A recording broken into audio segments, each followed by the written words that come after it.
This video is powered by the pros at Pascal Air Plumbing and Electric. Arkansas owned, Arkansas operated. GoPascal.com. Aaron Torres standing by.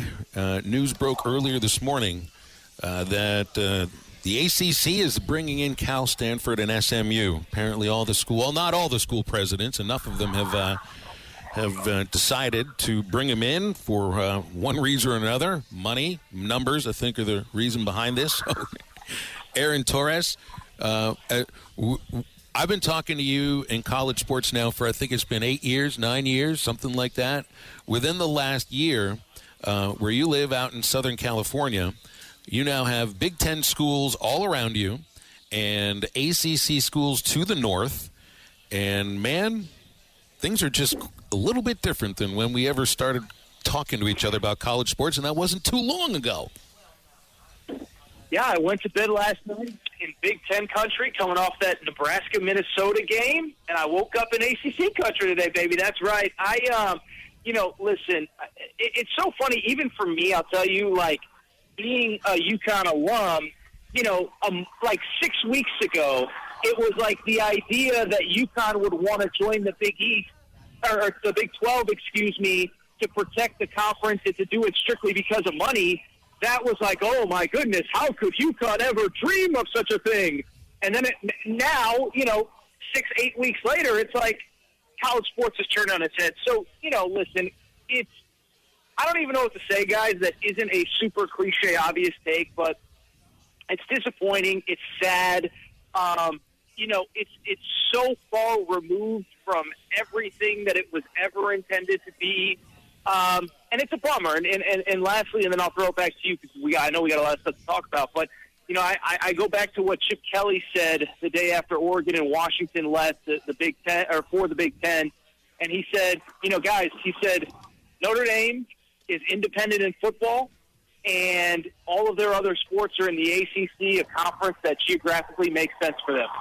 Why can't everybody just be independent in football, kind of construct it however we want, and then let's just let everybody else play in leagues that make sense? Because it's ridiculous. It's absurd. It certainly, I don't think, strengthens the ACC in any way. Cal, which is athletically, their athletic department is in financial ruins, is now taking a percentage just to remain quote unquote Power 5. So it's bizarre. It's weird. It's sad. It's the new reality of college sports. It really is, And Matt and I had a problem last night with trying to watch the Florida-Utah game because the restaurant we were at had ESPN Deportes, not main ESPN. AT had a whole other situation. Apparently, the Spectrum Cable Company cut ESPN across their whole network right at kickoff. Like, they knew exactly what they were doing. So how did you get – because Spectrum is your cable company out there in L.A. How did you watch this game?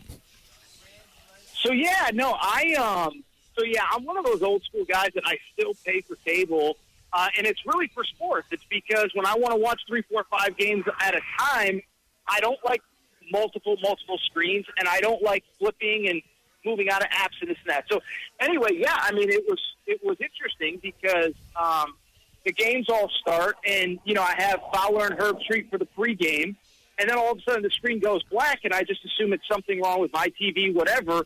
And then I go on Twitter and I start to see it, and then within probably 10 minutes, there's a message from Spectrum on ESPN basically saying, we're in the middle of negotiations with Disney. We're doing this to protect you, blah, blah, blah, blah, blah.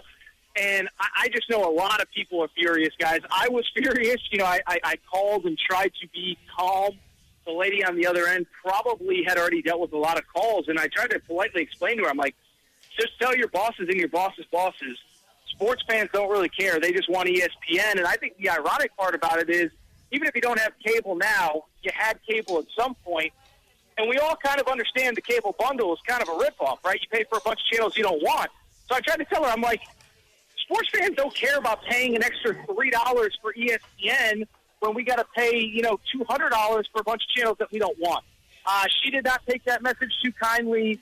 We shared some words after that, and then we all hung up. But that was how I found out. And then, like everybody else, I found a way. Where there's a will, there's a way. I mean, they teach you that in sports.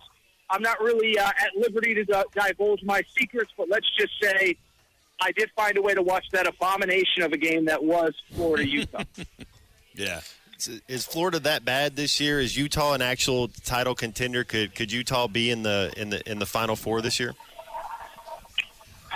Utah's good, but Florida's bad. And listen, what I would say is I think two things can be true. Is I remember even dating back to last year, texting buddies of mine that are Florida fans, graduated from Florida. I thought last year was the least talented Florida team that I had ever seen in my life. Like, you just looked at them. They were slow. They were unathletic, whatever. Well, off of last year's team, they lost 4 starting offensive linemen. Obviously, the number 3 pick in the draft, Anthony Richardson. And I think it was their top 4 tacklers off. And so you go through the list, man. Oh, by the way, for fun, I looked it up this week because this is how my brain works.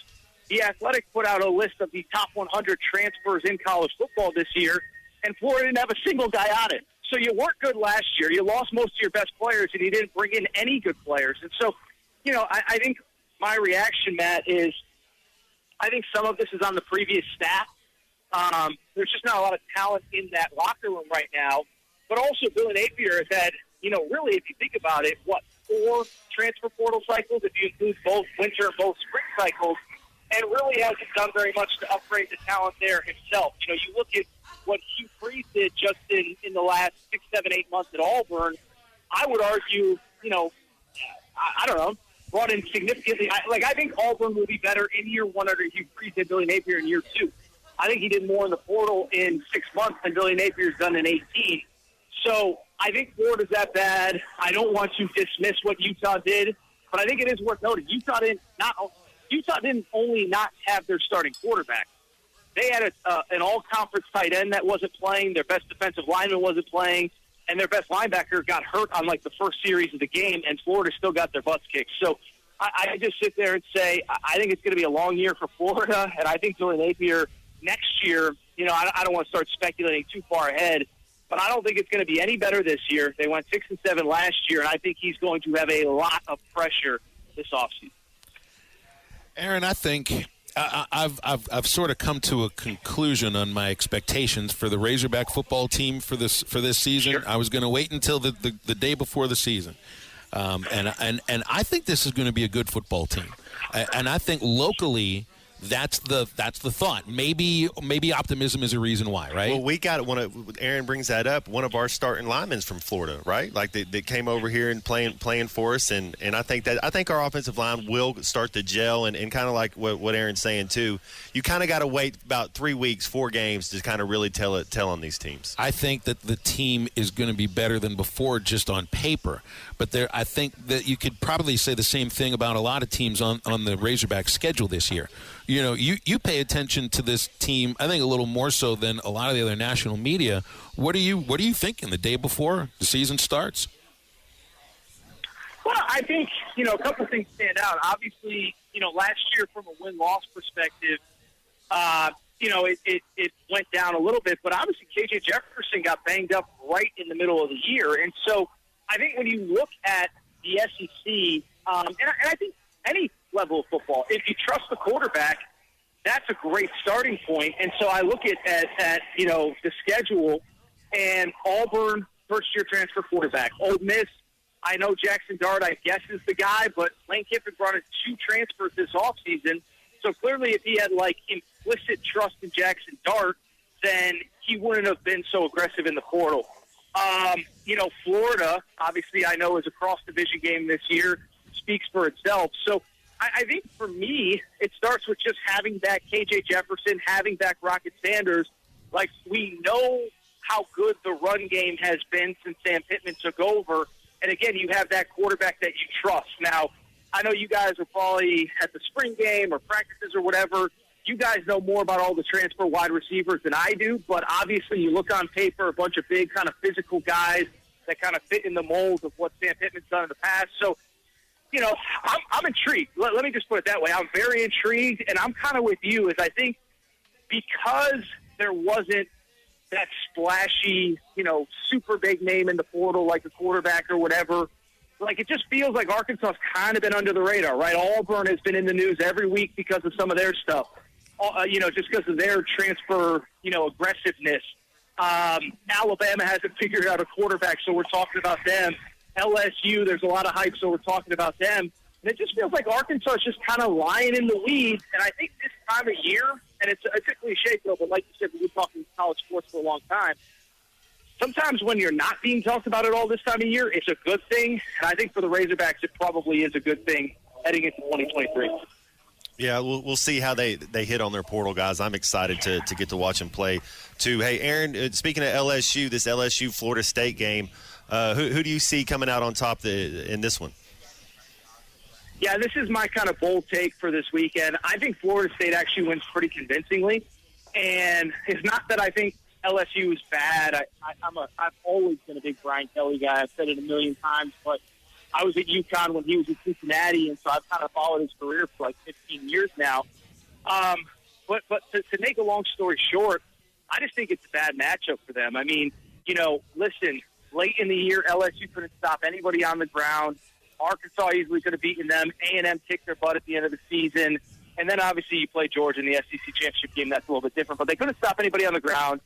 Florida State had the best rushing attack in the ACC. And then with Florida State, their receivers are big. Like we were just talking about the Arkansas receivers, but Florida State's leading receivers like 6'7" or something like that. They got a transfer from Michigan State that's 6'4", led them in catches last year. They got a freshman that's 6'3", 6'4". And so I look at that game, and, in some ways I hope I'm wrong. I hope it's a fun game. By the way, I hope I get to watch it. Let's start there. I hope I have cable by then. But if I do get to watch it, I hope it's the game that we all think it's going to be. But I do think the matchups kind of favor Florida State in this one. And that's kind of my bold prediction. Is I think Florida State wins pretty convincingly. I don't think it's an indictment that LSU is overrated or not good. Like I said, I just think it's a bad matchup for them. So let's close on the idea that this is the start of the last college football season as we know it. We've had there have been some pretty major changes over the history of college football, but whatever iteration this sport turns into, and it might be short term. What if Division I football breaks away somehow? But whatever it's going to be for the next 5-6 years, maybe 16 years, 20 years, who knows? It starts next year. So we'll enjoy the Big Ten as it is now. We'll enjoy the actual Pac-12 still breathing for one more year. It ends this year. Well, and Phil, I think you can even go back to the game we just talked about. I've been saying this for weeks. I mean, the Florida State LSU game is kind of that last week one game where it's like, okay, it's life or death. Go back to that Florida Gators documentary we were talking about, and it's so jarring to see, hey, Tim Tebow lost the game in September and they think the season's over. Well, that's what's at stake right now in this 14 playoff era is Florida State LSU, whoever loses that game, they'll be able to still make the playoff, but their backs will be against the wall essentially all season long. And that's not going to be the case next year. We'll still watch it, and I think that's the misconception. When people kind of push back on an expanded playoff or whatever, people think, oh, we're not going to watch. No, we'll still watch it, but LSU or Florida State is going to lose, and if this was 2024, you're bummed out, but you move on to the next week, and you can lose another game, and you could probably still make the playoff at 9-3 if you're LSU. So I think that's the part of it that's at stake, too. One is kind of the conferences as we know them. And then two, this 12-team playoff era, and I'm sure we've talked about it over the course of the summer, guys, I just think it's going to fundamentally alter how we consume and how we talk about college football going forward. I mean, we're not going to be talking about who's your 4-team player. Nobody's going to be talking about who's my 12. Nobody's going to come on your show next year, guys, and say, hey, I'm going to give you my 12-team playoff. This is my 12-team playoff prediction. That's not going to exist. So it's just going to be a totally different sport. And we'll still watch, but I do think we're going to lose a lot of what made college football. And so to your point, Phil, I'm going to enjoy every minute of it, and then obviously we're going to have to get ready for the new world a year from now. BetOnline is your #1 source for all your betting needs. Get the latest odds, lines, and matchup reports for baseball, boxing, golf, and more. BetOnline continues to be the fastest and easiest way to place your wagers, including live betting and your favorite casino and card games available to play right from your phone. Head to the website or use your mobile device to sign up today and get in on the action. Remember to use our promo code BELIEVE, that's BLEAV, for your 50% welcome bonus on your first deposit. Bet online, where the game starts.